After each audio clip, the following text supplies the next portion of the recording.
Hola, somos Carmen y Elena Sad González y en esta comunicación vamos a hablar de la aporía del fin en el cine posapocalíptico. Igual lo primero que deberíamos hacer para desarrollar esta comunicación será definir lo que es el cine posapocalíptico. Sin embargo, como iremos viendo a lo largo del vídeo, estos límites que vamos a dar a continuación se van a ir desdibujando en razón al concepto del fin. Así pues, cuando hablamos de cine posapocalíptico nos referimos a todas aquellas películas cuyo relato se desarrolla principalmente en un espacio y tiempo posterior a una catástrofe a gran escala, que ha producido grandes cambios en nuestra forma de vida. Estas historias pueden desarrollarse poco después de este devastador acontecimiento, como ocurre en 28 días después o en las primeras temporadas de The Walking Dead, o años más tarde, como se observa en el libro de Eli, Matrix o 12 monos. Nuestra intención con esta comunicación es desgajar el concepto de posapocalipsis y así comprender todas las obras cinematográficas que se encuentran bajo esta categoría. Por tanto, lo que desarrollaremos es el concepto de fin a lo largo de la historia y sobre todo en las últimas décadas del siglo XX y las primeras del XXI, dado que encontramos una proliferación en la generación de este tipo de obras cinematográficas. El término apocalipsis viene del latín apocalipsis y este a su vez del griego. Es un vocablo que se utilizaba antes de la era cristiana y cuyo sentido era el de desvelar, quitar un velo, revelar un misterio o un secreto. Sin embargo, su utilización casi como un título e incluso como género se debe a la revelación de Juan, es decir, la revelación de Jesucristo concedida al vidente Juan para manifestar a sus siervos lo que ha de suceder pronto. Desde ese momento comenzará a denominarse así a otros libros similares que contenían revelaciones de misterios, sobre todo referidos al fin de los tiempos, y asimismo se designó como apocalíptica al género literario en el que se desarrollaba este tema. Por tanto, al primer lugar al que debemos remontarnos es a este texto literario. ¿Y cuál era el concepto de fin para el autor y para los lectores coetáneos?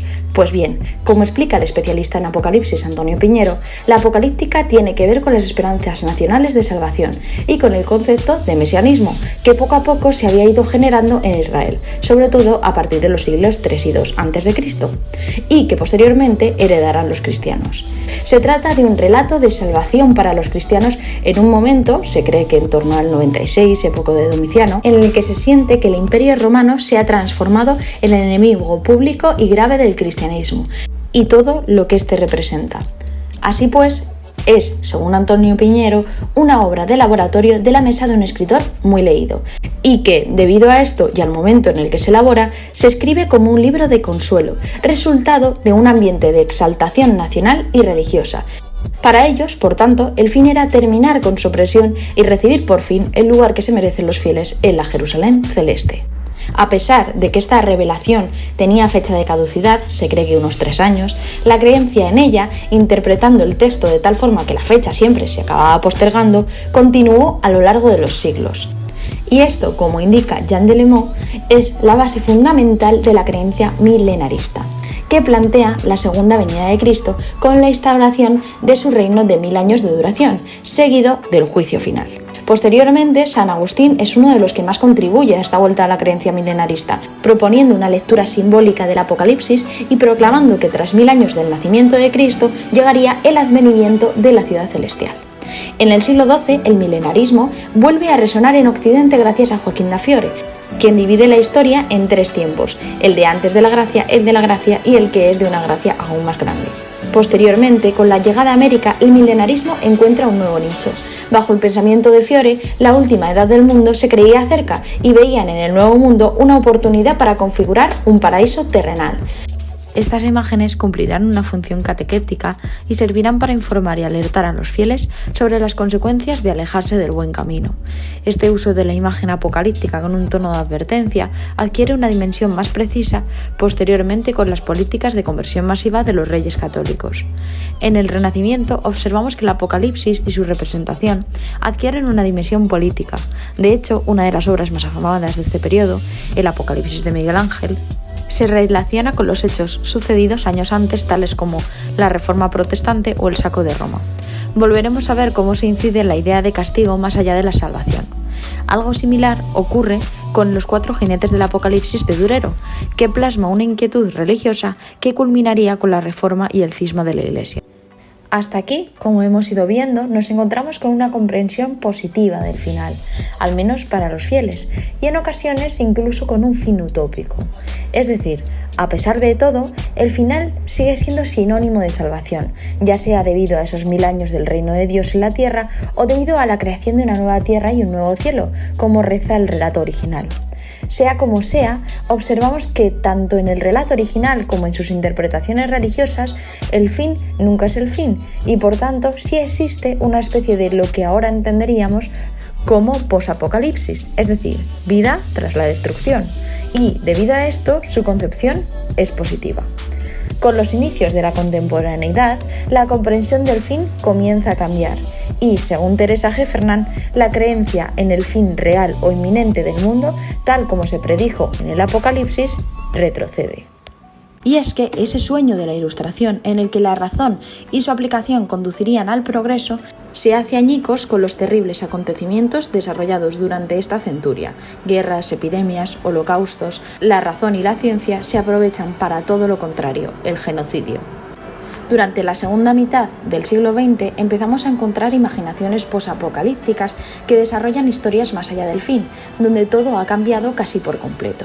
En estos casos, el fin pasa a un segundo plano y el foco se proyecta sobre el mundo posterior. Este es el caso de la saga de The Planet of the Apes, el planeta de los simios, que plantea un mundo en el que, debido a un virus que acaba extendiéndose por todo el planeta y la experimentación con animales, el ser humano acaba casi extinto bajo el dominio de unos simios muy inteligentes. En la película original de 68 se nos muestra este nuevo mundo, llegando incluso a confundir al espectador con que se trata de otro planeta donde los simios son más inteligentes que los humanos. Sin embargo, nos encontramos ante el gran desvelamiento final propio de la película posapocalíptica cuando encontramos el gran cadáver del símbolo estadounidense yaciendo sobre la arena. Otros ejemplos en una línea similar serían Waterworld del 95, en el que se han derretido los casquetes polares y el mundo está totalmente inundado, o la influyente Mad Max del 79, en el que nos adentramos en un mundo posapocalíptico y posnuclear en el que hay escasez de agua y recursos. En estos años, y sobre todo tras el 11S, comienzan a proliferar aquellas cintas centradas exclusivamente en el apocalipsis, es decir, en el propio fin. En este momento se sabe que la destrucción de nuestro mundo es técnicamente posible y se tienen muy presentes las imágenes de aniquilación que ha dejado el siglo XX y los ataques terroristas, así como diferentes catástrofes vividas en los principios del siglo XXI. En este momento, el infierno de Dante va a palidecer frente a las tragedias que recorren el último siglo y la imagen de condenación se traslada, como bien expresa Argullol, de la imaginación al mundo real. Por ejemplo, en los años 80, el gran hongo de Hiroshima se convierte en la imagen de condenación por excelencia, como vemos en la obra de Katsuhiro Otomo, Akira. Así pues, lo que domina en estas obras, sobre todo en aquellas posteriores a 2001, es el proceso de destrucción del mundo y se centran mayoritariamente en los esfuerzos por detener el fin. El centro en este caso es el fin en sí mismo y la imagen gira en torno a la espectacularidad que produce la destrucción. Esto es evidente en el caso del Día de Mañana de 2004, en la cual, tras varios cambios drásticos en el clima, seguidos de catástrofes naturales, contemplamos una Nueva York sumergida. Estas imágenes nos llevan a esas plagas a modo de advertencia del relato original. Sin embargo, en este caso no existe salvación posible con el fin de los tiempos. Ya en estos últimos años, parece que inevitablemente estas películas del fin, así como la situación actual en la que la amenaza del cambio climático, las epidemias, las guerras, etc., nos dejan patente que la destrucción del mundo no solo es posible, sino también probable. Nos encontramos así ante la proliferación de películas que exploran más allá del fin, donde el negativismo impregna toda la cinta, y en otras donde la esperanza se convierte en parte del hilo argumental. En todo caso, para entender cómo se configuran estas cintas, debemos centrarnos en la columna que vertebra todos estos relatos, el fin en sí mismo, o si lo preferimos, el apocalipsis. ¿Y cuál es la concepción de este tras su representación? Como afirma Kermode, el fin de un proceso proporciona sentido al mismo desarrollo, le otorga valor e intención a lo que ha acontecido entre el inicio y el final. O en otras palabras, extrae o construye un designio del sufrimiento existencial.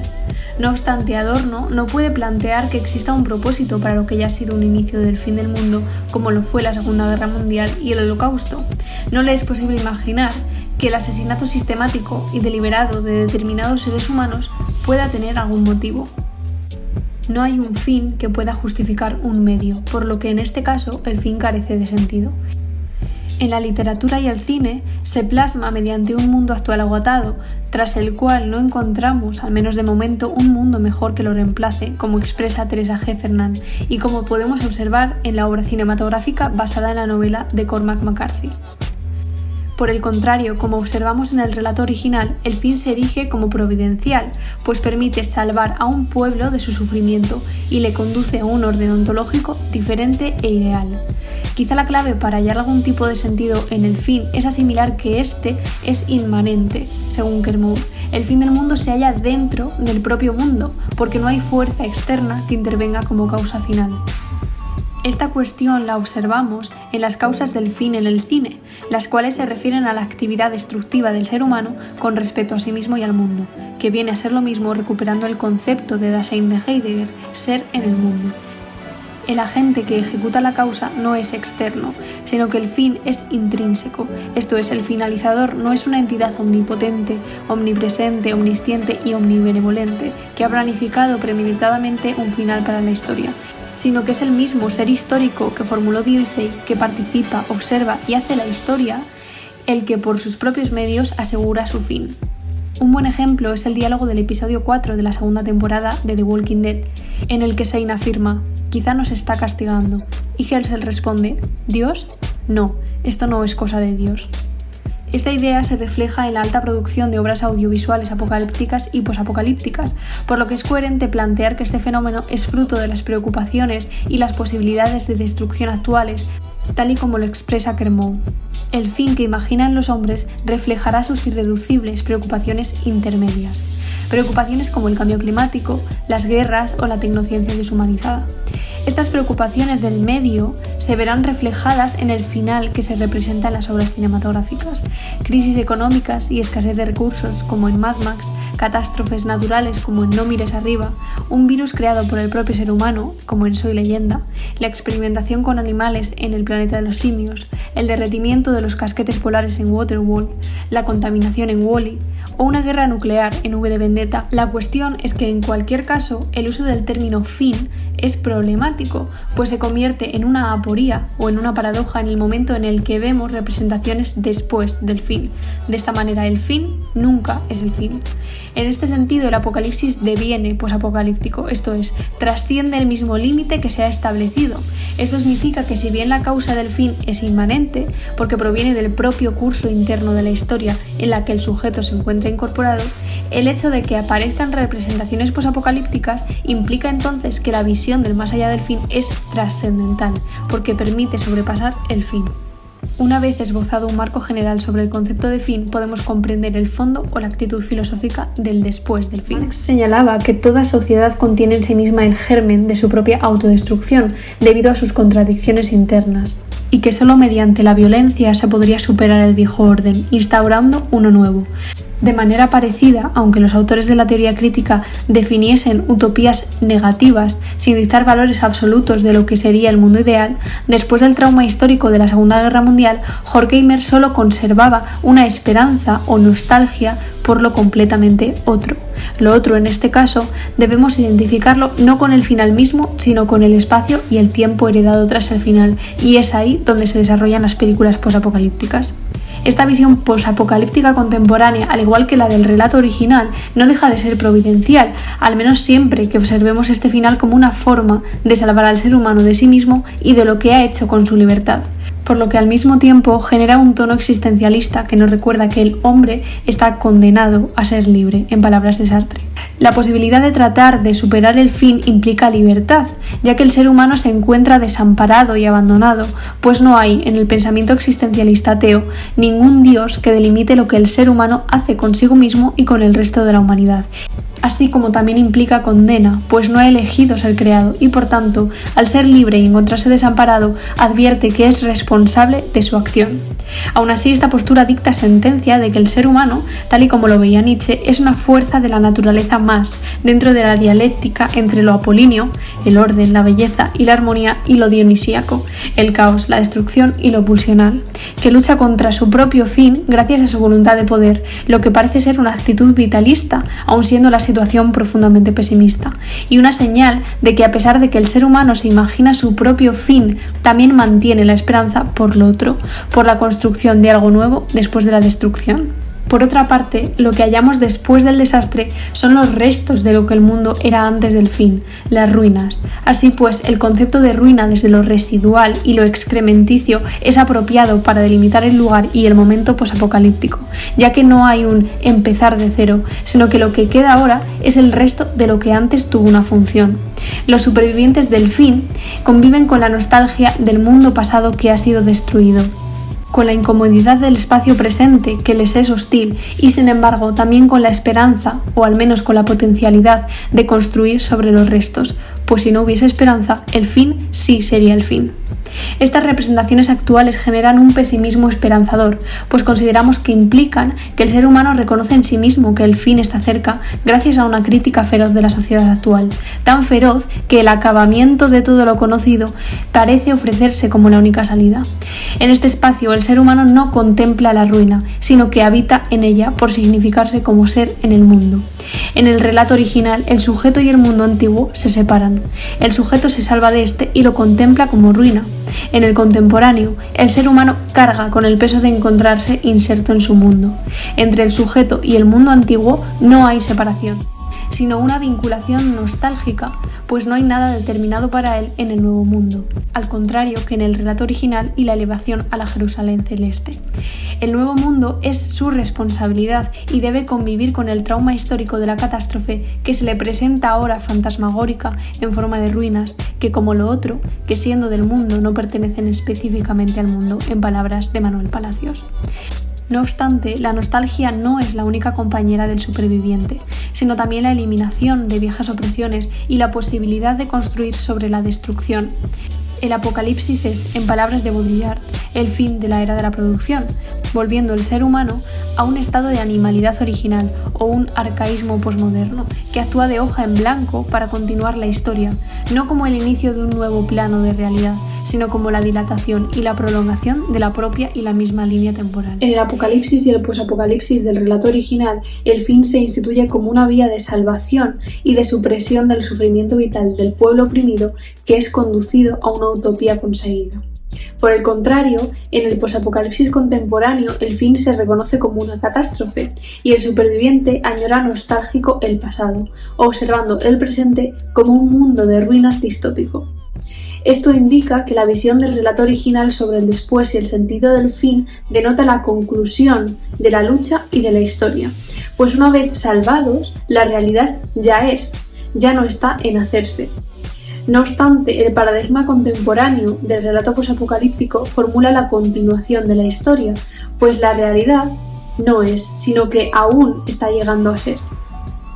En definitiva, de las representaciones posapocalípticas no se deduce solo que un fin ha acontecido hasta llegar a la situación vigente, sino que reivindica, o esa actitud queremos obtener, que el fin del mundo en dichos relatos no es aún el fin definitivo, pues no es el término del ser humano, de su hogar y de su historia, sino únicamente una transformación de este en algo diferente, una transformación en la que el ser humano tiene plena libertad y responsabilidad y que sin duda parte de la nostalgia, pero también va hacia lo que podría llegar a ser.